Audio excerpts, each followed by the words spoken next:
I'm good. I'm good. To see you. So what got into you? You just saw her and you said, I want her on my team, and shoot, she'd make a good duet partner. She was one of the last ones that I was holding out for, just to find, you know, those few last people to fit. You know, we had up to 12 people on our teams this year.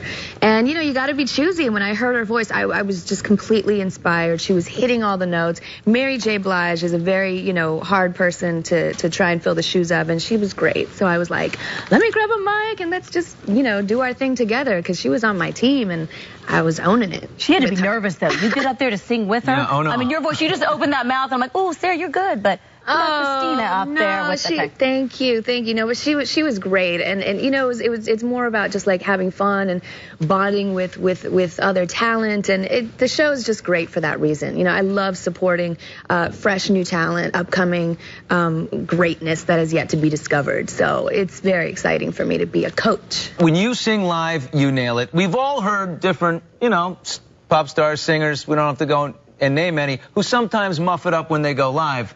And so for you, in a moment like that, to grab them, no vocal warm-up, no doing any scales, are you nervous at all? Like, you know, I'm judged highly by people. I've been doing this since I was 4. You know, I've been through the gamut of everything, and that's why I love being a coach on this show, because I get to, you know, sort of tell them everything I've been through, and there's, you know, there's nothing that I haven't been through. So, you know, at this point, it's you know, it's like waking up and putting your clothes on or brushing your teeth. It's like it's what I do, you know what I mean? And I love sharing it with these guys. I love my team. They are so great and talented, and I'm excited this year. You love the team, but let's talk about the other coaches.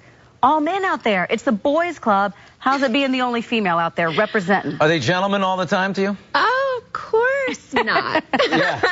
Don't pull my finger jokes or anything like that. No. They're silly and they're goofy. Blake's an unexpected great buddy. I love him to death.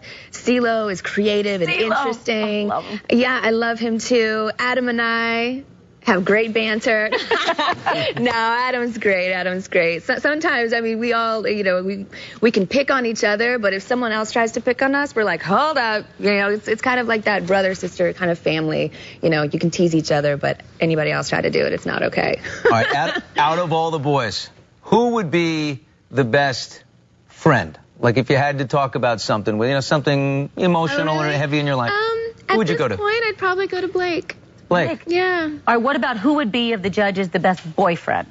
You have to pick. Oh, no. That's like, yeah, that's like a brother or something. Now we're getting into a weird incestual conversation. Let's get weirder. Who would be the best lover? Do you imagine? Lover? Not for you. No. Maybe not for you, but who hypothetically would be the best performer? You know, maybe CeeLo. He gets a little freaky, a little creative in the bedroom. I don't know. Yeah, he pets his... Wait, can we say that? Is it too early for that? I don't know. He's so good. I'm used to being on The Voice with the boys. That's what I love. Hey, but you've got something that they don't have. You have two things that they don't have. I like when the girls are out and there's a guy singing. He's like, and I'm going to pick Christina. There's 3 girls, yes. Yeah, the hair is covering them right now, but it's hey, whoa. Yeah, no, they're the 5th judge, didn't you know? So, yeah. Weapons of mass distraction, seduction. Blake's the funniest about that. But no, I mean, you know, if you got them, what? Right? Yeah. And it works. Yeah. No, it's fun. I'm a performer. I'm an entertainer. I'm an artist. You know, I'm not trying to fit a mold for anybody. I have to be who I am, and the girls are a part of who I am. Let's give it up for the girls. Let's give it up for the girls. I think they're fabulous. Let's hear it for the girls. Is that a song? Oh, that's the boys. That's the boys, but the girls are good. Did you have conversations before you ended up on The Voice? Did you ever have conversations with Simon Cowell about possible X Factor or any other shows? Oh, no. I don't go there really. You know, I'm on The Voice for a reason, because, you know, I have to admit, before going on The Voice, I'd never watched any of those other shows, because I would see commercials. They were criticizing a lot, tearing people down for sport or for TV moments, and that I just couldn't support that as an artist, as someone that tries to help and promote the music business.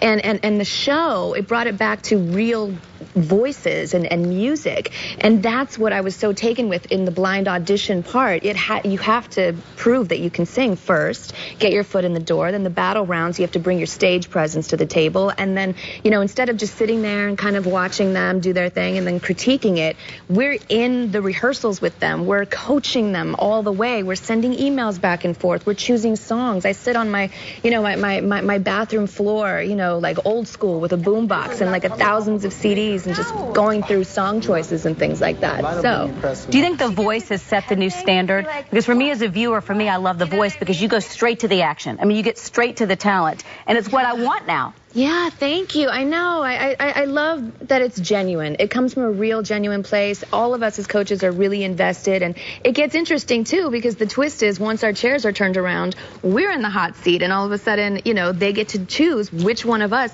is their coach, and it's almost like we're trying to almost then outdo each other, and it gets interesting, and I know, I think me and Adam have the most competitive spirits, so we probably get in there and dig a little deep, but it's funny because you get a little sensitive sometimes. Well, you guys are turning your chairs. You're up for public rejection. You're celebrities. They don't want to, celebrities and performers and singers. People come to see you and they love you. And here you are having some random person say, I don't think so. It's interesting. It's a little bit of a, okay. Like, it's a little humbling experience. But you know what?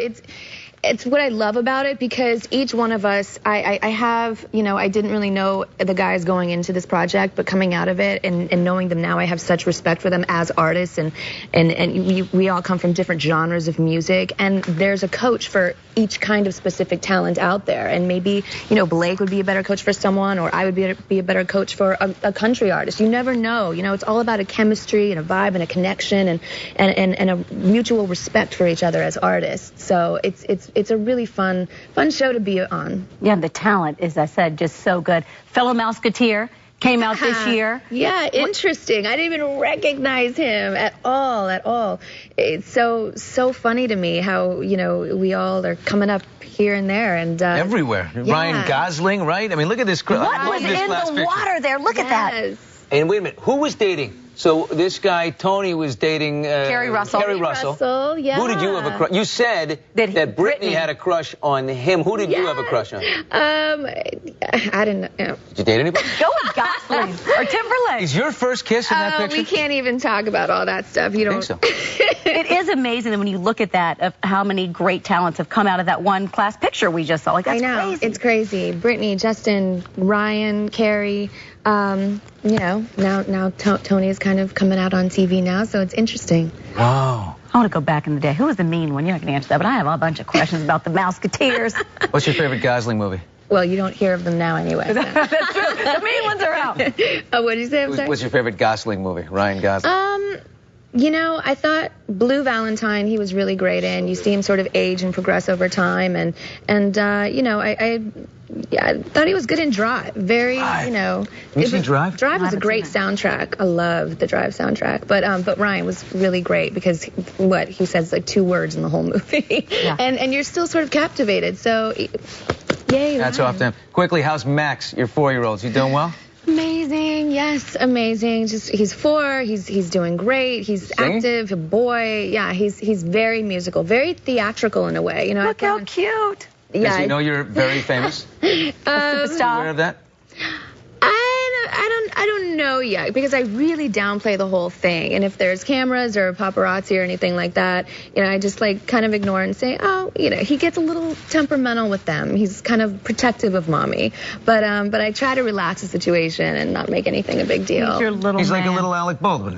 Just punch at a photographer and move on. Your outfits, by the way, on The Voice, it's so fun to see where it's going to wear it. Do you try to outdress CeeLo?